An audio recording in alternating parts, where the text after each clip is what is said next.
Hi, everybody. It's Trading Bitcoin. For anyone that knows Gonzo journalism, Tone is in Las Vegas. So Fear and Loathing in Las Vegas. And last quote, just to start us off for some fun this morning. When the going gets weird, the weird turn pro. So I'm just going to mess with Tone. Tone, my favorite weird person. How are you doing in Las Vegas? I'm good. I'm good. Been really busy actually with all these panels. I just got added to the panel with Nouriel Rubini, so that should be a lot of fun. Nice. Just quick question, and then I know we're a little late. How was it yesterday? It was really good. It was the conference was pretty good. I actually had another conference to stop by because there was like some Bitcoin friends that are sponsoring another conference, and I might do an interview with an ATM operator from another conference a little bit later today if I can make it over there in time. It was really cool. Nice. And last really quick question, the Wall Street panel. Did you like it?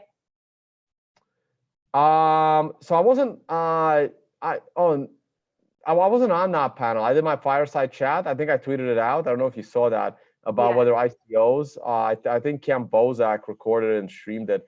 I didn't really see much else. The panel before that, man, I was frustrated with some of the speakers, as I always am, which is why I wanted to get on the Nouriel Rubini panel. So I'll be on two panels today. So if you hear a block show, they realize people are going to party, so they moved the entire conference back by like an hour and a half.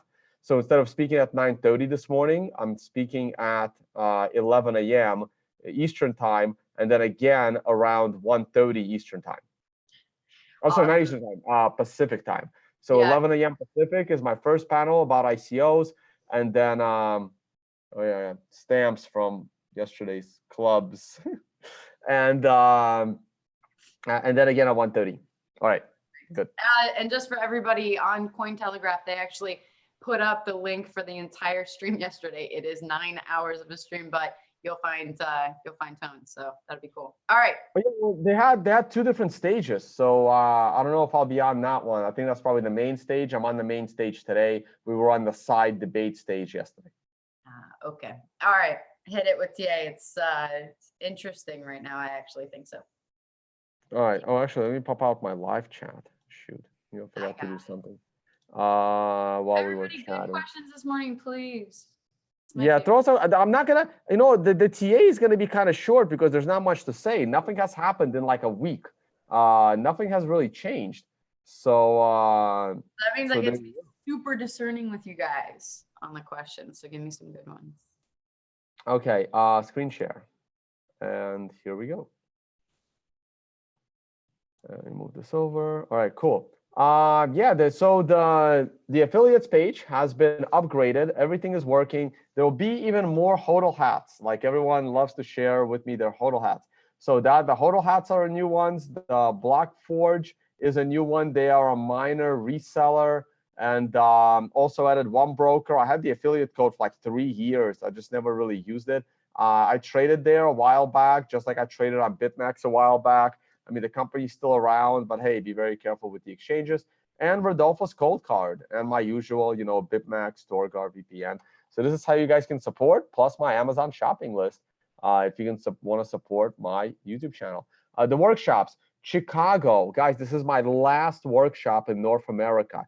I'm flying to Chicago tomorrow morning. There may not be a show tomorrow morning because I'm going to be on an airplane. It's like a 5-hour flight, and it's first thing in the morning for me. It's a 7:30 flight out of Vegas, so I have to be at the airport like 5:30. Maybe we'll do one from the airport. I have no idea. And this week I'm gonna figure out what my order of cities in Australia, because after Singapore there'll be 4 Australian workshops and maybe even Auckland, New Zealand.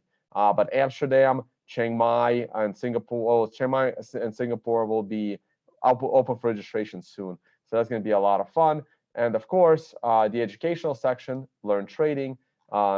If you want to hit on these links and check that out.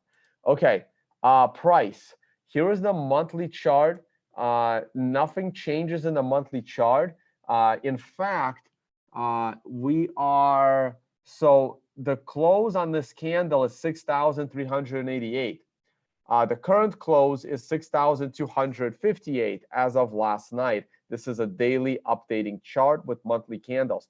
You guys have to understand that if August closes lower than 6,388, that is a very bearish sign, medium term, because when you get a candle with the lowest new close, things end badly. If you look back at the 2014 monthly candles, notice what happened. We had a reversal monthly candle back in April.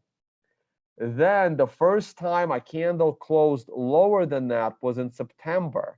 The September candle had an intra-month low that was higher, but an intra-candle close that was lower than any other close of the 2014 bear market. And the following 4 months, there was only one positive month with 3 pretty bad months around it. So this is not a good sign if the month of August closes lower than the month of June. That would be very, very bearish and very bad. I still have hope that the combination of the 30-month moving average and the 30-month moving average, along with this 76% Fibonacci line at 4,800, can reverse the monthly chart. So that would pretty much be our hope. In reality, it can certainly go lower. I remain bearish on the monthly chart. Here's our hyperwave chart. We're still playing around with this a little bit. I haven't had time to watch hyperwave, unfortunately, in a couple of days. I got to catch up. Maybe I'll download the videos and watch them on the flight. But nothing has really changed here, so no bother. The weekly stop and reverse points are bearish, and the Bollinger Band picture is still bearish.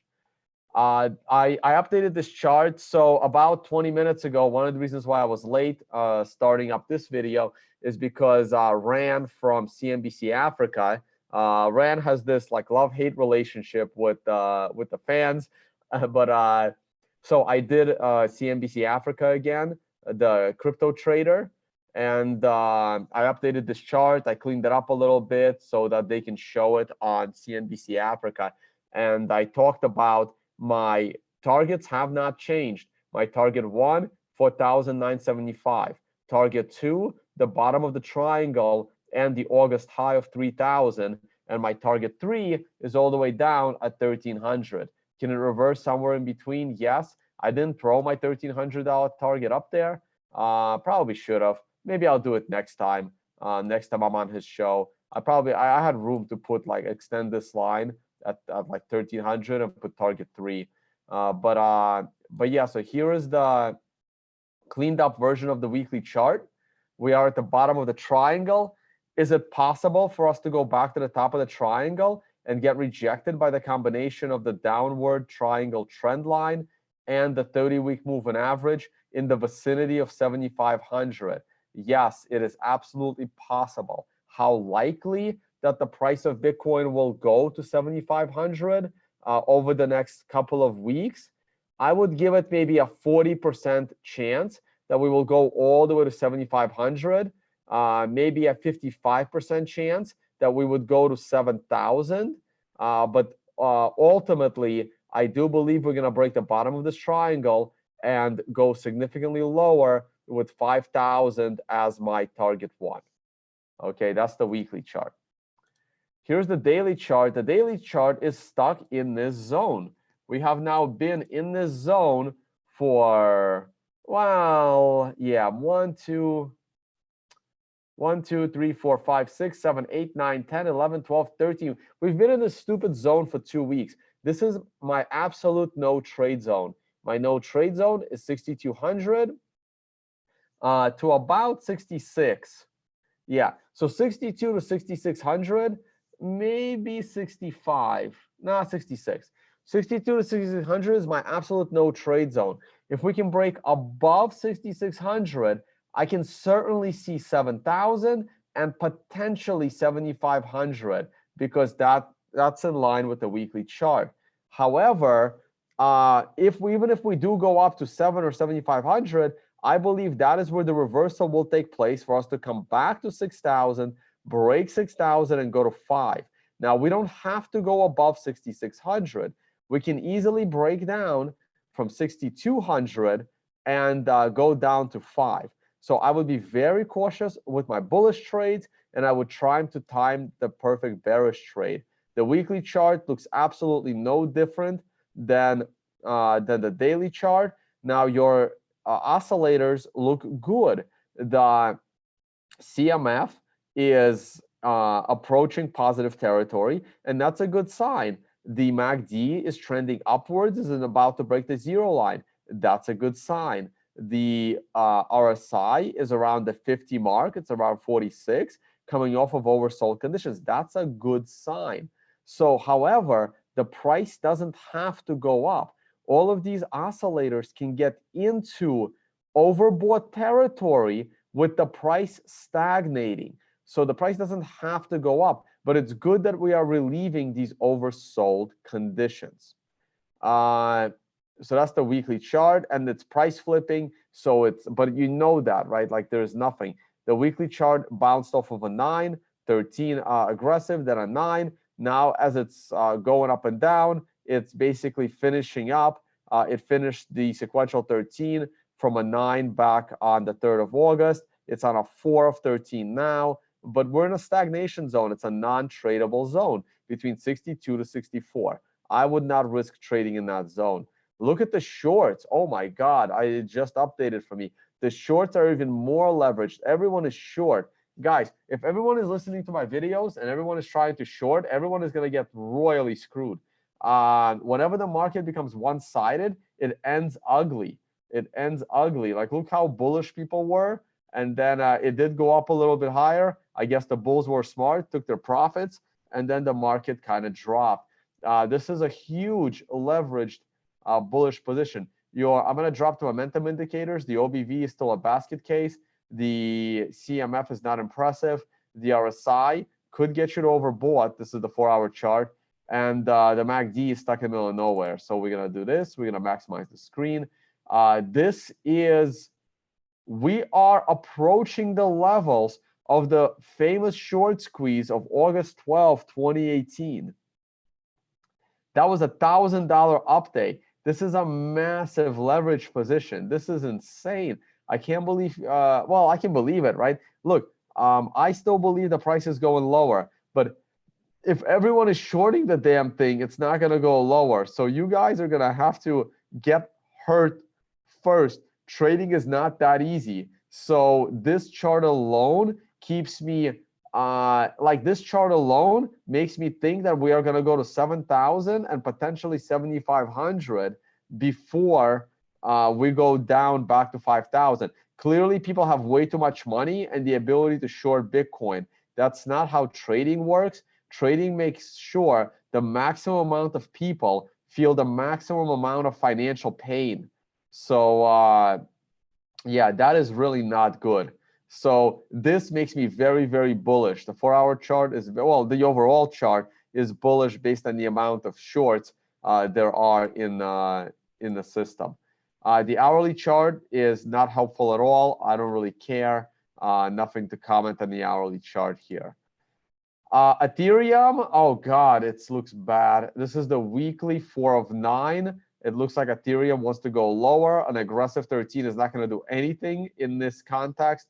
Look for the sequential 13 in about 3 weeks, and that would be closer to a 9 on the sequential. I think Ethereum is royally screwed. I don't have the dollar version of Ethereum.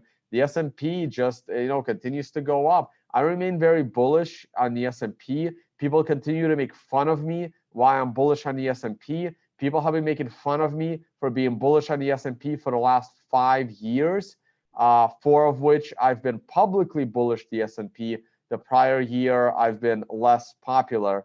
So I continue to be bullish on the S&P. People have laughed at me for 4 years. Eventually, after you guys have been wrong for 8 years in a row on laughing at me for the S&P, you're going to claim you were right. I will take that ratio any day. I continue to be a bull. I think the S&P is going to new all-time highs. I think the stock market will probably double in price over the Trump administration in his first term, and he'll probably be reelected, but we'll get to that bridge when we get there. The daily S&P looks great. We are approaching the top of the channel. To be honest, I don't want to see new all-time highs in the S&P this year. I want to get to the double top. I want to reverse. I want to hit the bottom of the channel in the 2750 area, $2,800 area. I want to take our time going to the top, and maybe at year end, there'll probably be profit taking. So maybe we'll get a triple top, and I'm looking for a breakout next year. Amazon stock, this looks beautiful. We had a 9 on a daily. We had a 9 on a weekly. The weekly might give you a 1 to 4 week correction. Looks like the daily gave you the perfect 1 to 4 day correction. You are now on a price flip. If Amazon tomorrow gives you a higher open and a higher high, Amazon is a bullish trade once again. And the moment it breaks above the all-time high, it's a double down on that bullish trade. I remain bullish Amazon. Let's look at the weekly chart. We are coming off a weekly 9. We don't necessarily need a correction. Let's see. Like I said, if tomorrow on a daily we go higher, that is absolutely amazing. Still bullish. Turkish lira is not looking good. Just be mindful of the bull trap of the bubble. But I think Turkish lira has a lot more pain left in store.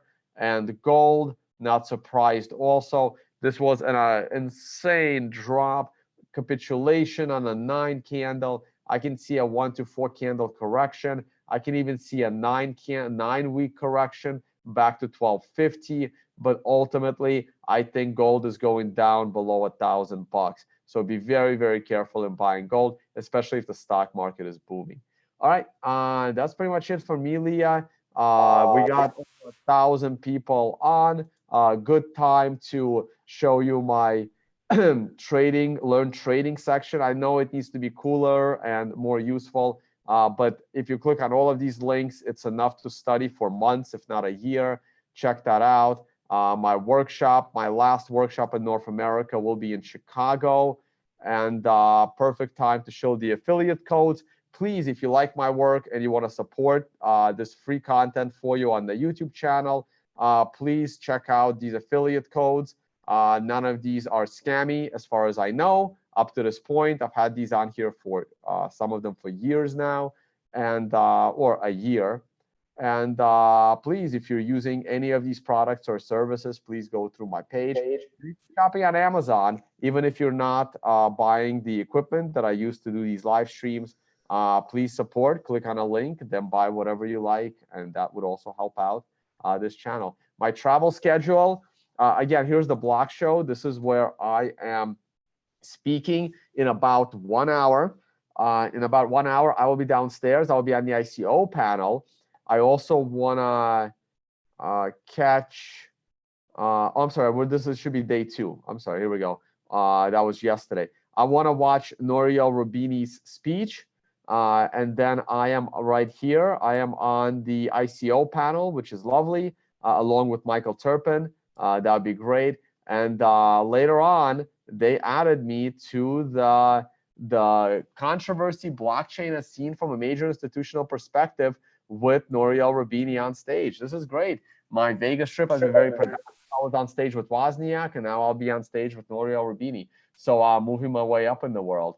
I know there's a Bcash guy on here. That's okay. Really cool guy, actually. Sterling, I met him over in Acapulco, but still in Bcash. I'll see. I'll try and get him to convert. Chicago is next. The carnivore dinner, please sign up. The price will go up, probably at the door. So you really want to sign up ahead of time. No idea how many people. That's on Jimmy. Then we'll all be on a blockchain cruise. I'll be speaking in Ukraine. I'm pretty sure of it. I have no idea if I am on their website yet. I've been too busy. I will be speaking at this conference over in Kiev. And then the Baltic Honey Badger, and then Amsterdam. Oh, Jesus. And then Prague. And then there might be another Ukraine. And then it never ends. Also, I would like to get a few ratings over on my iTunes podcast. So if you listen to me on iTunes, would love to get this number up. So go ahead and check that out as well. And that's Vortex's course. Those are all my links. All right, let's do Q&A, Leah. All right. In April, when the squeeze happened, longs were almost as high as the shorts. Now the situation is different as the longs are very low. How do you judge the difference? Let's go take a look.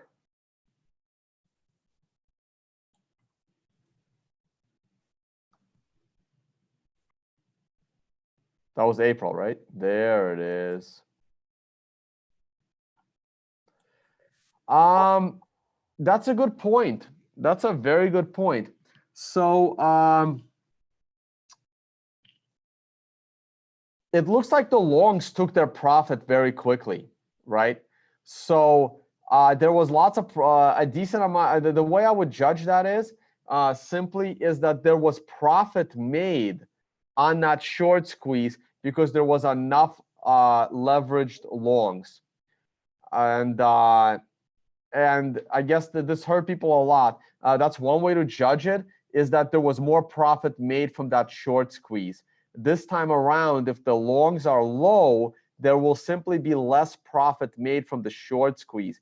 And that is like normal, because the more profit people make, the more money they have to trade with into the future. The less profit people make, like the more people lose money, it allows markets to bottom. So I mean, it can happen. Also, it could also mean that there's a little less money that wants to leverage right now. So that's the only difference.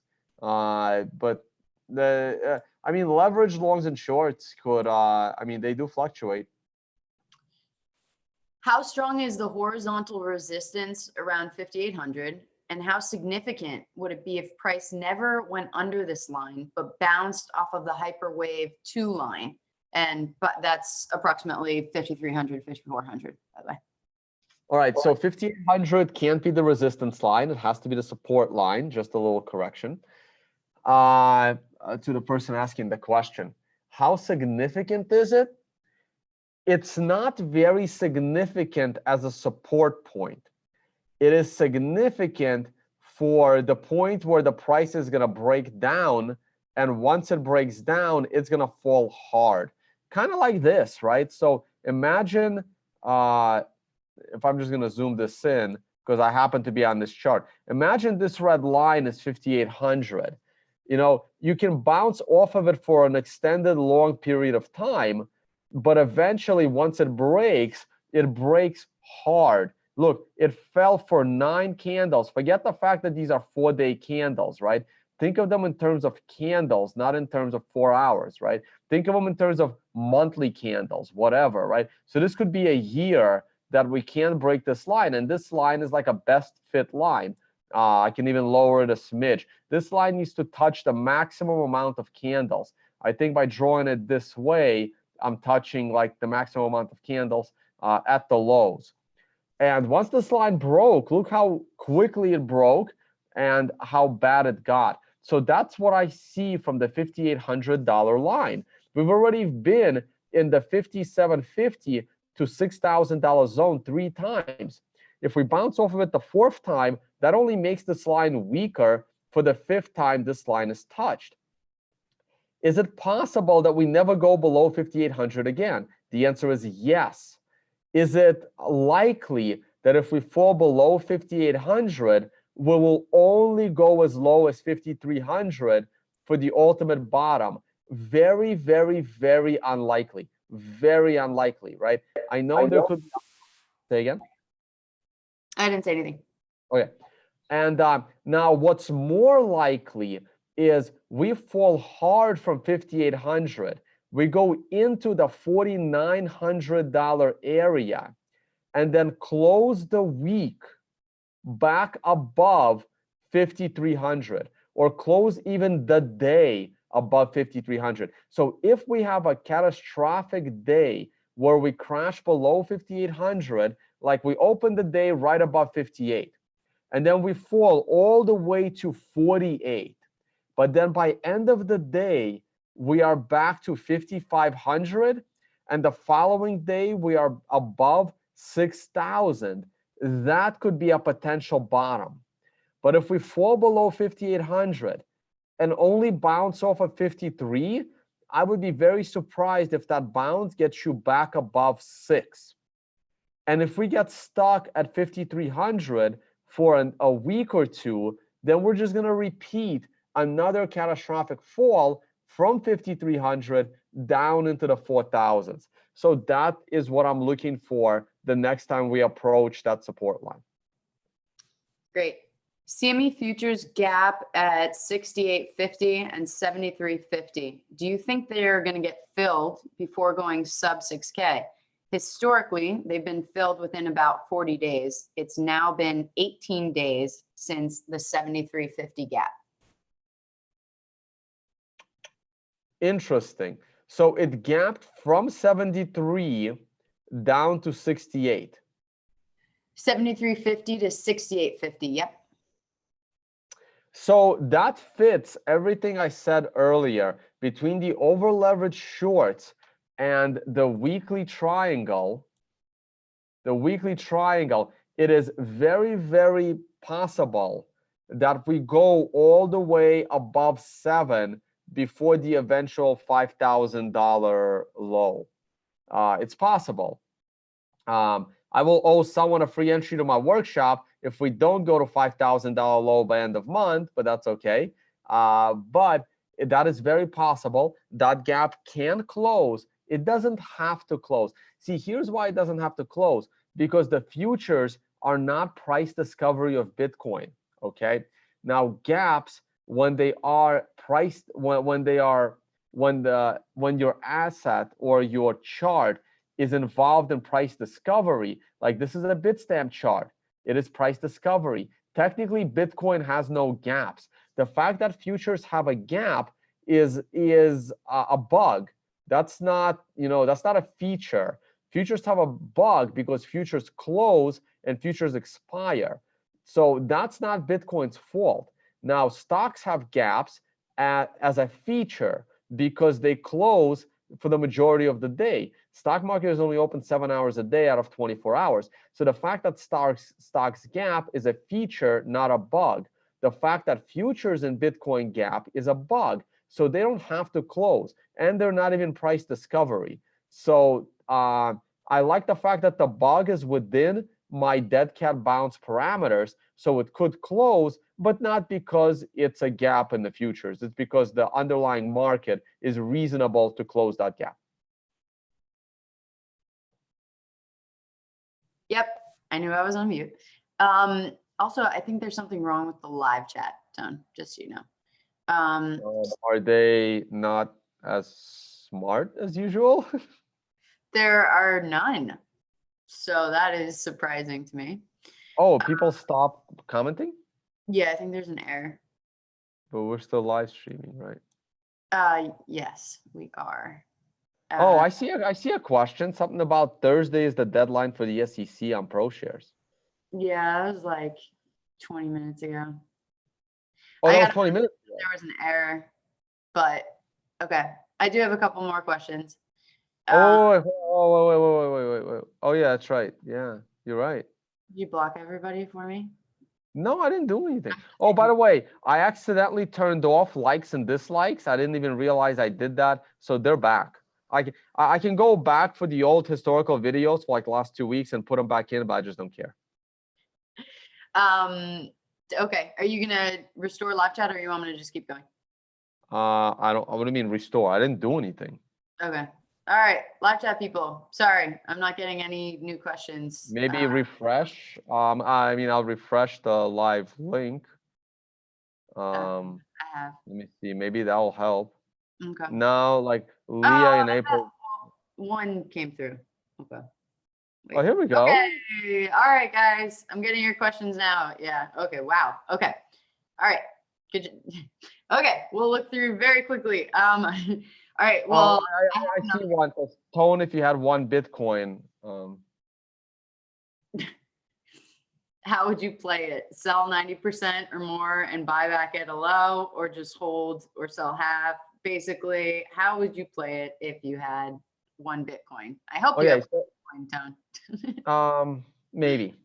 So if I only had one Bitcoin, and well, again, are you a trader? The question is, are you a trader? If you're not a trader, just hold the damn Bitcoin for your retirement, right? Now, if I had one Bitcoin to trade with, and I had at least 9 other Bitcoins in cold storage, and I had time to trade, how would I trade that one Bitcoin? If I was holding, let's say I hold 10 Bitcoin right now, and I want to trade with one of them, I would be looking to, oh, they're saying if I only had one Bitcoin. No, like, guys, Bitcoin is a precious commodity.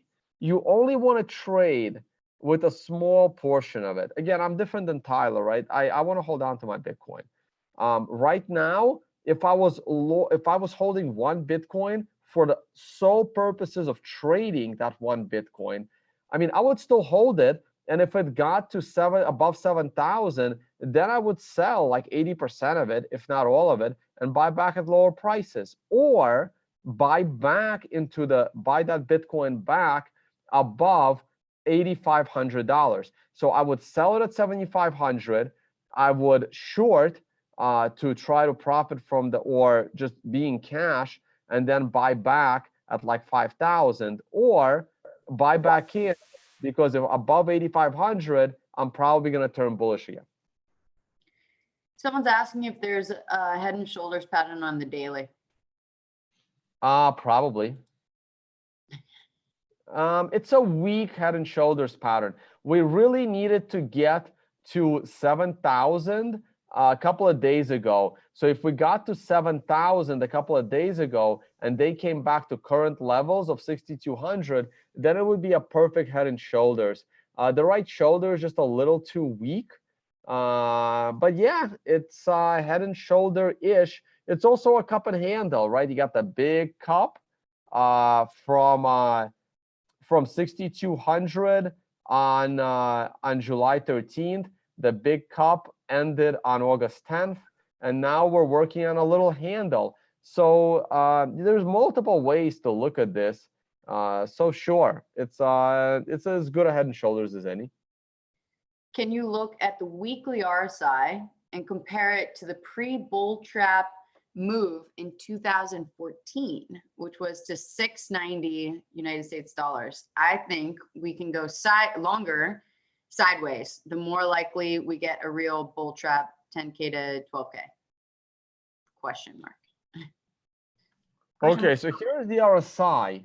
Right, so like the current bear market is weaker than it was back in 2014, because if I zoom this out and I look at 2014, you can see how in 2014, in June, so between June and August, the current time period, the RSI crossed in the bullish territory above zero, and it was trending upwards. So we have not even crossed yet. Yeah. Tone, you're on the MACD. Oh, I'm sorry. Well, either way. Whoa, I'm getting a feedback. Okay. So, yeah, so, okay, let's go to the RSI then.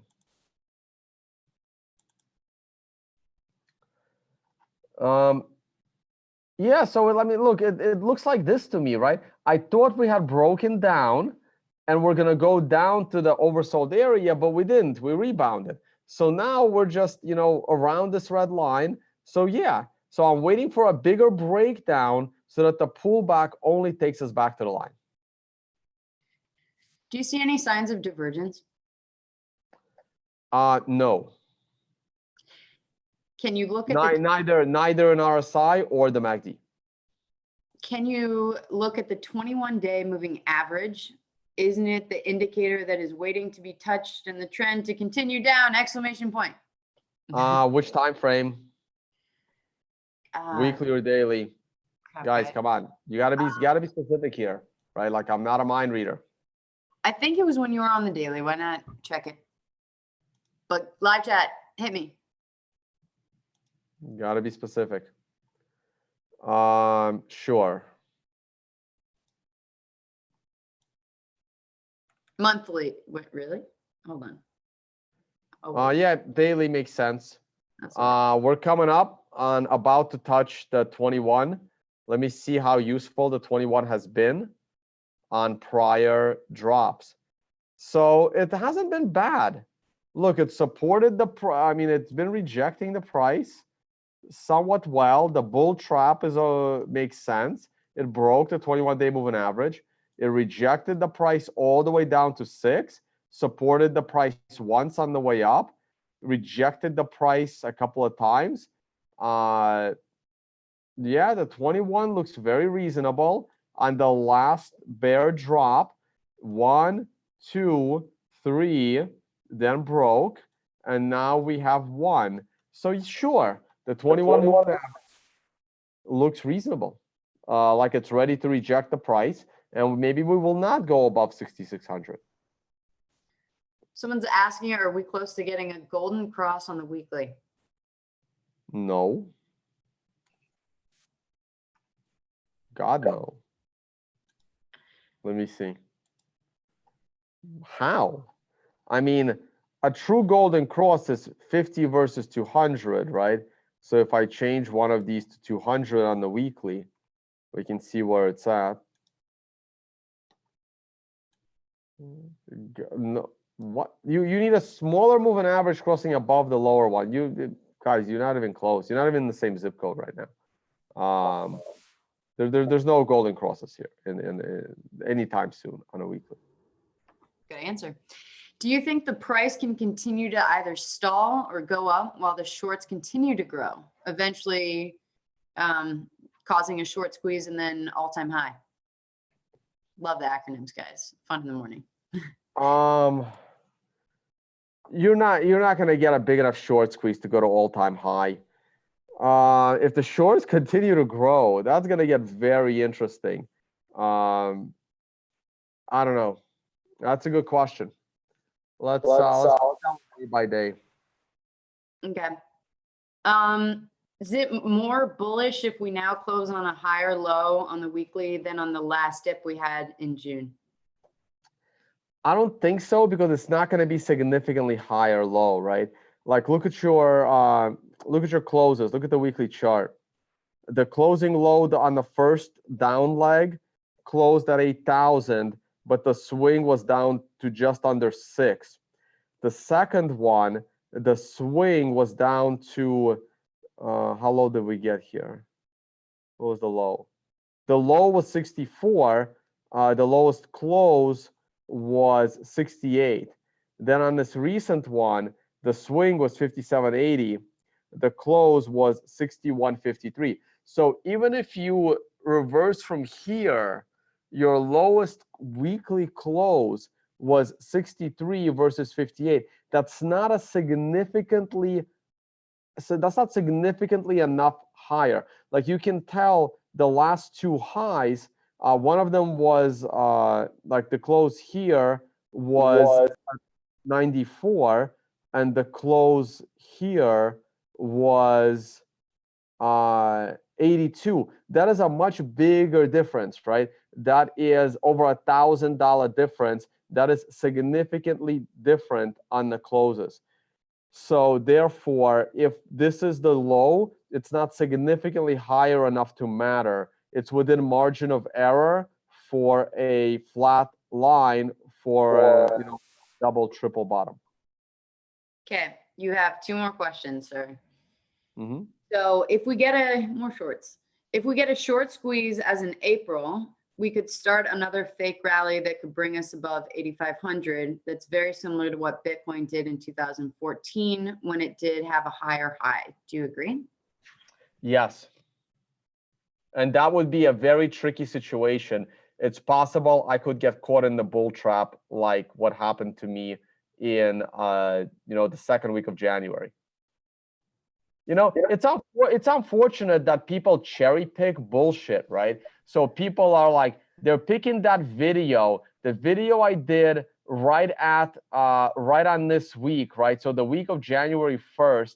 So it might have been at the very end of that week, like January 7th, when the price of Bitcoin, or let me go to the daily chart, right? Like this is why some people will lose all their money trading, and why some people like to, just spread bullshit because they're, I don't know, probably not very bright. So yeah, I was bullish right on this candle, right? So on January 6th and even January 7th, I was bullish. I had no reason to assume this is a bull trap at the time. Now, Van Zen explained why he thought it was a bull trap, and he turned out to be correct. And his reasoning was perfectly fine.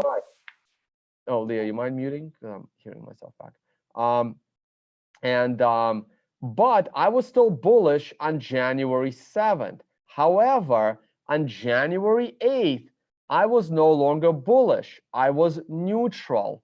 And on January 10th, I was now bearish, looking for prices to go as low as 1300. So if you want to cherry pick that I was calling for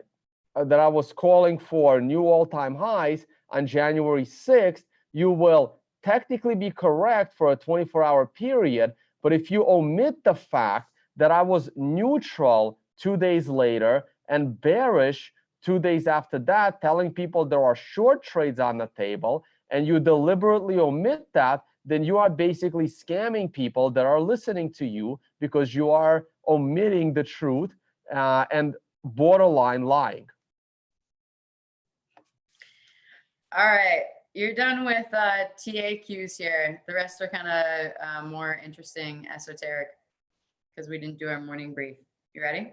All right, cool. Yeah, hold on. Let me turn off screen share. Oh, before I do, oh wow, we got 1,200 viewers. Wow, we are going up. Again, guys, like I said, I don't take sponsors, but if you like this channel and you want to support this channel, please check out the affiliate section. I added a few stuff, and the Amazon shopping list also helps out. Hopefully, they're not going to drop me as an affiliate again. So please, if you're doing your shopping on Amazon, feel free to click on any of my gadgets and then move on with your shopping. That would help support all this free content for you. All right, stopping screen share, and here we go. All right. New HODL hats. Thank you, Sam. I love this one.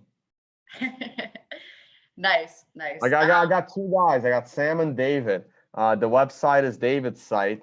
The website on my affiliate link is David's site. Sam just gets these made custom, and but we'll see if we can get his hats over on David's website. I'm trying to introduce the guys.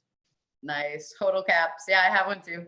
All right. So, and also in light of the fact that BitMEX actually launched their Lightning node today, so I like this. Oh, beautiful. Yeah, right. So is it better for the price of Bitcoin if the Lightning Network is delayed? No. No, it's not, because see, the Lightning Network is micropayments that settle on chain eventually. And those that are actually using the Lightning Network are Bitcoin maximalists. And these aren't the people that are going to immediately sell that $3 worth of Bitcoin you paid for a cup of coffee. They aren't going to sell that for fiat. So using Bitcoin inside the Lightning Network has a very low probability of being converted to cash that goes into a bank, which drops the value of your Bitcoin. Lightning Network actually puts Bitcoin into circulation within the Bitcoin ecosystem. So I think the Lightning Network launch is going to be good for the price of Bitcoin, not bad for the price of Bitcoin. Bcash, stupid, are trying to get merchants to accept their Bcash, but without Lightning Network, all those merchants will do is immediately sell that Bcash on the open market, lowering the price of that garbage. So this is, again, they're not even in the same ballpark of usefulness when it comes to micropayments. One is good for your currency and the other one is terrible. Okay, we have two that go hand in hand. I like this. Hey, now I see Thor. He's back on your couch. There he is, staring out the window. He really looks like Scooby-Doo these days. He has this like really goofy face. Come on, Thor, get over here. There he comes. Stretch in the morning. Oh, hello.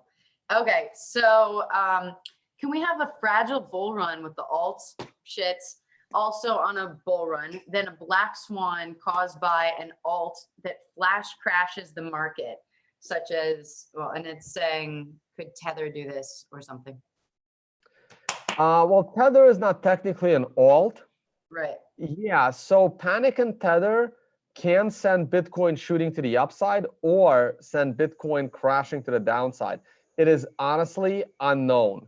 Like, as much as I want to analyze what happens to Bitcoin when Tether eventually implodes, it is very, very difficult to analyze. I believe a Tether implosion would be good for Bitcoin.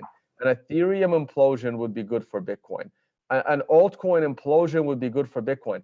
I'm starting to believe that the only real big implosion we can have is Tether. I don't I really don't see a he's gonna catch his tail eventually, right? He does actually catch it. All right, keep going. Sorry, Tether. I'm distracted. All right. No, it's good. Now it feels like the maximum pain for the shitcoiners will be felt if it's a slow bleed, because they always think it's ready to reverse and it just bleeds lower and bleeds lower. And then they're stuck in these bad positions, and they never actually sell their Ethereum as it goes back to $2. So I'm not actually seeing an implosion in Ethereum. I'm seeing more of a migration to other shitcoins and spread that nonsense out. Some will go to EOS, some will go to Tezos. I don't know why. Some will go to Cardano. Maybe Barry Silver will convince some to go to Ethereum Classic. It doesn't feel like an implosion is coming, because no one is actually using this garbage enough to implode it. If people actually used more of the ERC20 tokens, Ethereum would grind to a halt. But it seems like people now know that Ethereum is unusable, and they don't want to use Ethereum, so they don't really want to abuse Ethereum, because then their currencies will collapse of ERC20, and they're just trying to sell that shit for Ethereum and then for Bitcoin. So no one is using that stuff, and they just want it to just bleed away, and people will just get stuck with those bags. I like that I get good questions at the end here. Okay, also, because you know where I stand on this one, I agree. People hate me for agreeing this, but someone said, after reading the Bitcoin standard, I'm bearish until shitcoins are wrecked. What do you think? I agree. I mean, what else am I going to say? You agree with me? Wow. Whoa, wait. Say it again. I'm tired. Okay. No, it's just simple. It's the great job for reading the Bitcoin standard. So he's saying just, or she, or yes. After reading the Bitcoin standard, I'm bearish until the shitcoins are wrecked. What do you think? Oh, bearish on Bitcoin until the shitcoins are wrecked. Yeah, that's a reasonable outlook. I am leaning in the same direction. Oh, because you read my piece? Just kidding. Go Saifedean. Okay, let's do one more. The total market cap fell by 80% from all-time high during the bear market in 2014, 2015. The same number during the present market is 77%. What are your thoughts? I think the overall market cap needs to fall significantly lower this time, because in the 2014 bear market, Bitcoin represented 90%, if not 98% of the total market cap. It was like all Bitcoin. At this time around, when the bear market began, Bitcoin was only like 40% of the total market cap. So I expect the total market cap to fall 95% this time. Not 80, but closer to 95%.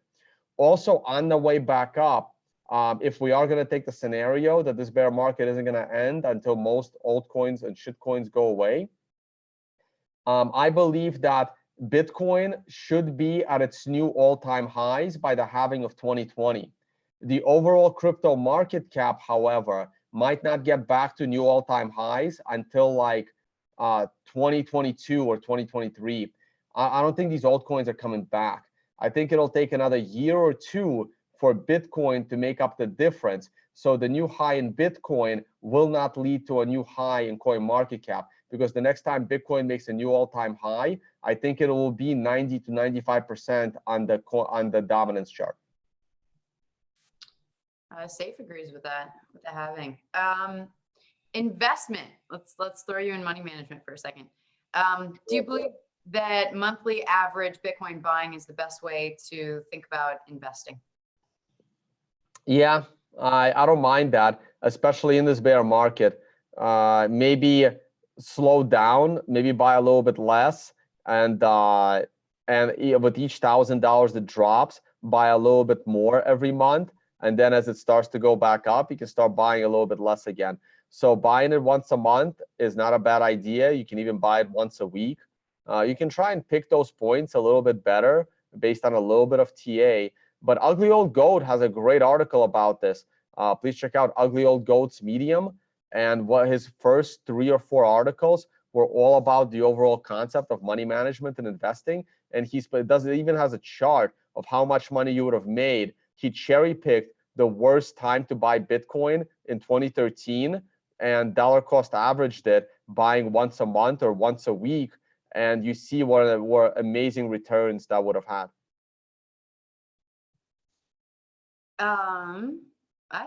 I think we're pretty good, Tone. And then, yeah, I mean, what do you think? You want to head off to your conference? Have a little fun in Las Oh, I Vegas? got a good question. Someone says, would you trade your silver for Bitcoin? I'll trade half my silver for Bitcoin, even right now. Yeah, if someone, I mean, silver is heavy and it's bulky, and I bought on well, I don't have that much silver, but I have definitely more than I'll ever need into the future after reading Saifedean's book. So if anyone's in New York wants to exchange my silver for Bitcoin, I'll probably do it. And anyone, if you haven't seen the interview with Saif on the Mises Institute, it is incredible. I actually haven't yet myself. It's really interesting. It's really interesting. He talks about what would happen if we do go back on the gold standard. This just fun. What do you think about exchanges pumping Bitcoin now with new tether, just a short wreck? I really don't like that. I honestly don't think it works that way. I don't like conspiracy theories, guys. I don't like them.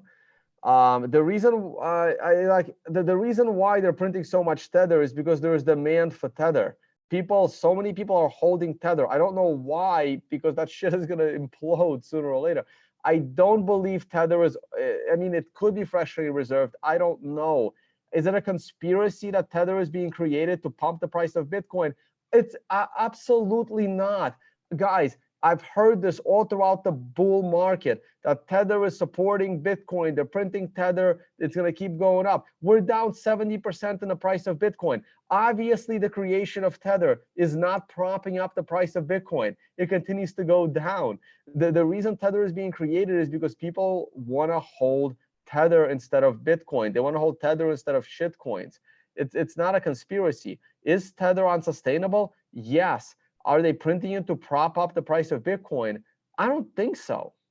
I really don't. If all that Tether printing was used to prop up the price of Bitcoin, there would have never been a correction in Bitcoin. So this is selfish, but someone just asked. They asked, can the Turkish lira be the new catalyst, just as Cyprus's crisis was in 2014? I'm saying this selfishly because you're quite an expert and are interested in the Cyprus crisis. So if you could speak a little bit explanation about Cyprus, because I find it interesting, and then you can explain why the answer is no, because I already kind of know you. Yes, the answer is going to be no. The difference is because Cyprus is on the euro, and that's very, very different. I see Turkey as more of a developing country than a developed country. It's not border, but it's a little closer to developing than developed, even though Turkey is very, very nice. It's not always about your city. I mean, I really like going to Ukraine. Wouldn't exactly call that a developed country. And it's just not enough. Like, people in Europe are not scared about their currency when they see the Turkish lira go crazy, because their leader is borderline problematic and thinks he's a deity and potential dictator. Therefore, people in developed countries, with lots of money in their retirement funds are not scared about their economies when Turkey's currency and economic system is imploding. Just like you, as an American or as an Australian or as a Canadian or as a European on the euro or up in Scandinavia, or in Japan, the fact that Venezuela's currency is imploding is totally irrelevant to you. So therefore, the only thing that's going to scare you is if a country that's on the same economic and global footing as your country is having economic and financial problems. So because Cyprus is on the euro, anyone else on the euro and anyone else with a country living in a country whose economic system is as advanced as the euro, those people start to get nervous that if it can happen to people similar to me, if it can happen in countries similar to mine, that it can also happen here. And that pushes you into the safety of Bitcoin. So so that's what you're looking for. You're looking for a country that makes you think this can happen here. The fact that Turkey is having a crisis with their currency doesn't scare any American or Canadian or Australian or anyone in London that the same thing is imminent in their country. And that's the real difference. For people in the live chat, we covered Andreas's thoughts on ETF yesterday. But let's go back to Andreas for a second. It's not on the ETF. Someone saying, can't understand why using Bitcoin full node should be better in terms of safety. They're saying that you and Andreas said that, rather than using a hardware wallet like Ledger. You guys should use. All right, so I have to clear that up a little bit. So what Andreas said is that if you run a full node, but do not validate your own transactions with that node, then you are kind of useless to the Bitcoin ecosystem with that node. I wouldn't say, or maybe he didn't see, I don't think he said useless, but, and again, Andreas, I still like you. Don't hate me when we finally meet eventually again at some conference. So Andreas is, I would say, 90% right on that. I think that running a full node, even if you do not validate your own transactions with that node, is still useful. It's not as useful as running your own node and validating your transactions. That is what a node is for. If you are going to run a full node, you really should reroute your transactions. Well, I don't know if the Trezor lets you do it, but Samurai Wallet lets you do it. And this is going to be more common feature. So your phone wallet and your hardware wallet should give you the option to route all of your transactions through your own node. And then your node is a true Bitcoin node. If you are running a full node, downloading all of the transactions, it's not as useful to the Bitcoin ecosystem, and it could be a potential, misleading statements on how many real nodes there are. It could be a bit of a drag. I don't know how with the propagation of blocks, but if you are running a full node with the intention of routing all of your transactions through that node, once it becomes a little more user-friendly to do so, because our front ends are going to continue to get better, I am perfectly okay with that. To be honest with you guys, I am running a full node, and I'm still waiting. And I don't think my hardware wallets don't go through it. I think I updated my phone. So I'm running a full node, but at the moment, I'm actually not running my own transactions through that node. But I am planning to do that.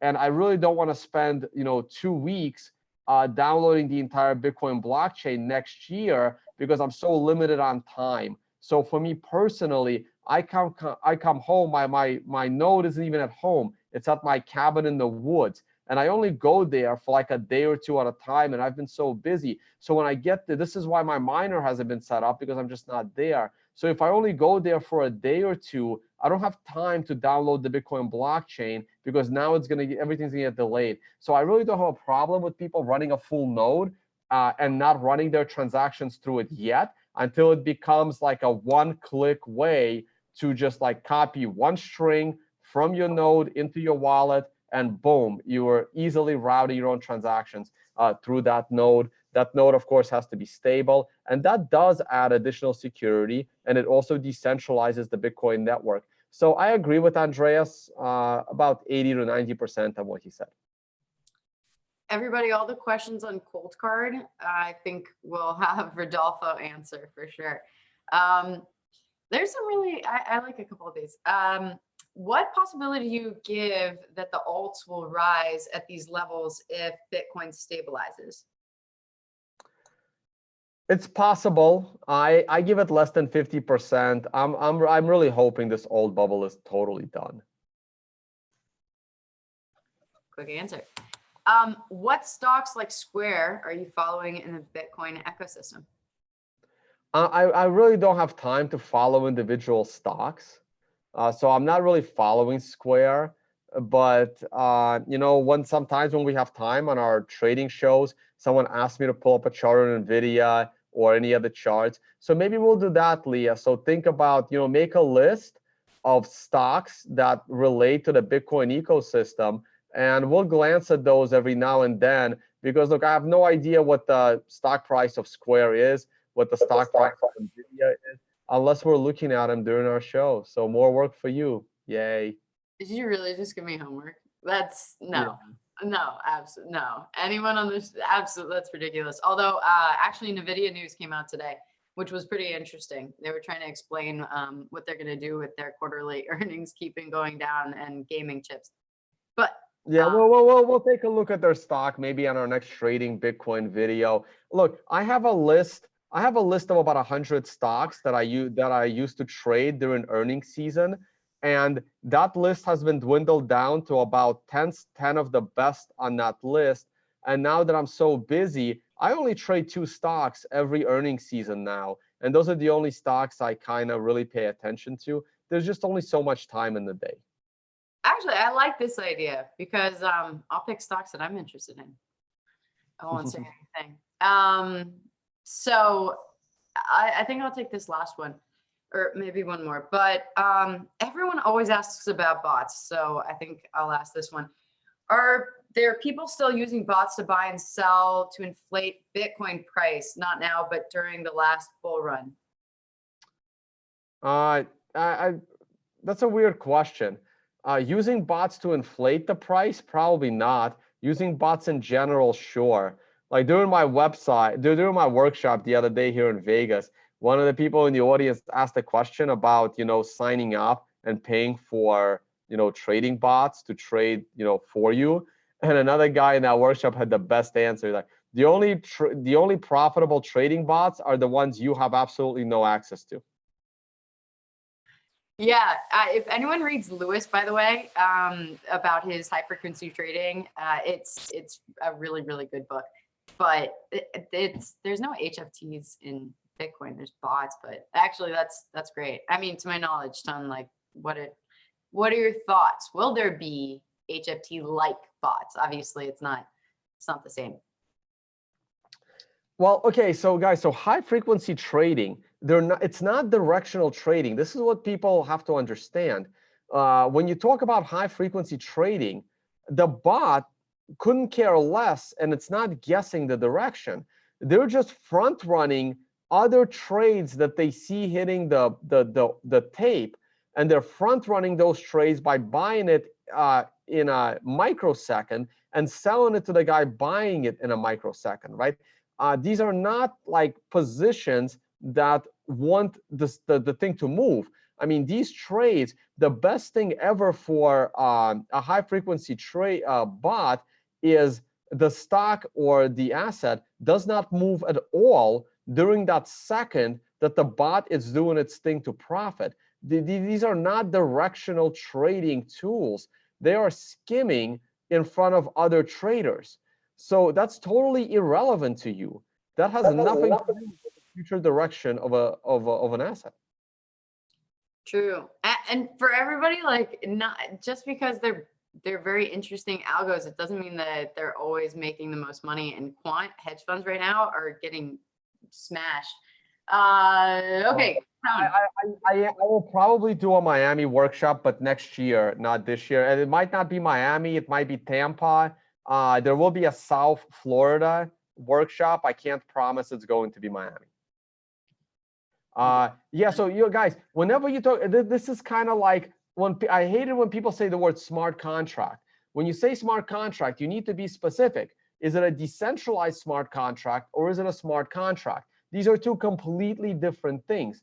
Also, Turing complete smart contract or decentralized Turing complete smart contract. Same thing with trading bots. Is it a trading bot that invests in a trade with a directional perspective, that it's a bot that's going to hold that position for a few minutes, a few hours, a few days, a few weeks, a few months? Or is it a high frequency trading bot that wants the stock not to move at all so he can just front run and skim some pennies on another guy's big order? These are two completely separate concepts.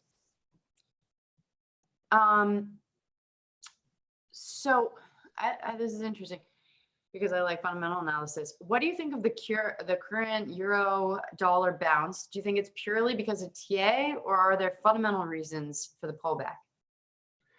I mean, I haven't been paying attention enough to the economics of the US and the euro. If I had to take a guess without knowing that, I think this is more of a technical bounce than fundamental, because the dollar has appreciated so much over the last few months that it was just time for it to take a break. So I haven't really heard anything major in the economic shifts. I'm expecting the trend of the euro going to parity with the dollar to continue. And I just see this as a little bit of a break in the action. All right, and we're going to end on ETF. What do you expect for the August 23rd, the approval or rejection of the ETF proposal? Are we going to see massive panic again? Blank. I don't think so. I think with the recent statements of the SEC, I think people are now, I think the majority of people are not expecting the ETF this year. And clearly, if the ETF statement about ProShares is coming later this week, it's not driving the price to the upside. Therefore, there shouldn't be a big drop if it gets rejected. I think people are now, see, this is the difference, right? If the price of Bitcoin is stagnating near the lows, then the expectation is that the ETF is not going to be approved. Now, this time around, the situation is flipped. If the SEC comes out and awards ProShares the ability to do a Bitcoin ETF, and to be honest with you, if there is going to be an approval by the SEC for a Bitcoin ETF, I think ProShares is at the top of that list. They are the most likely company to actually do a Bitcoin ETF because they have the most experience in ETFs out of everyone that is applying for the ETF. So if the SEC is going to approve anyone, my money would be on ProShares. And if the price of Bitcoin is stagnating at the lows and the SEC comes out and says something positive about the ProShares Bitcoin ETF, the price can swing to the upside and knock out those. So I would not want to be short. Usually I say you don't want to be long going into the ETF announcement because the price will probably crash. When is the ETF announcement again? So August 23rd for ProShares. So like, look at the price of Bitcoin. If the price of Bitcoin is under 6,500 going into Thursday or Wednesday, whenever the 23rd is, I have no idea what day of the week it is. I have no idea what day it is. I just know I have a flight tomorrow morning to Chicago. I would actually be very cautious with my shorts, because any positive syllable coming out of the SEC about the ProShares ETF shoot the price of Bitcoin to 7,500 that day, wiping out those shorts. So just be careful on that. It's like so much thunder in the background. So last part of that, actually, that I was going to put in our morning brief. So the box, like the CEO came out today with this tweet. I'll just read it to you. But with our solution, the buying and selling of Bitcoin is fully collateralized or pre-funded. Now, the new part, Our new daily Bitcoin contract will not be traded on margin, use leverage, or serve to create a paper claim on a real asset.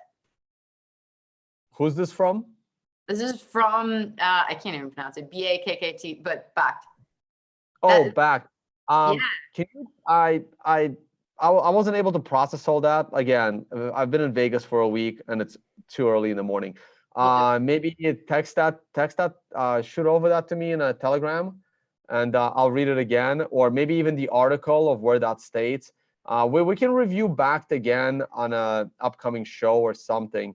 I'm usually very good at processing the information, but I don't want to answer something silly. Or maybe you can read it again, because now that I know the context of it, I just do want to comment that someone said on September 21st, the SEC is going to say something about the direction ETF.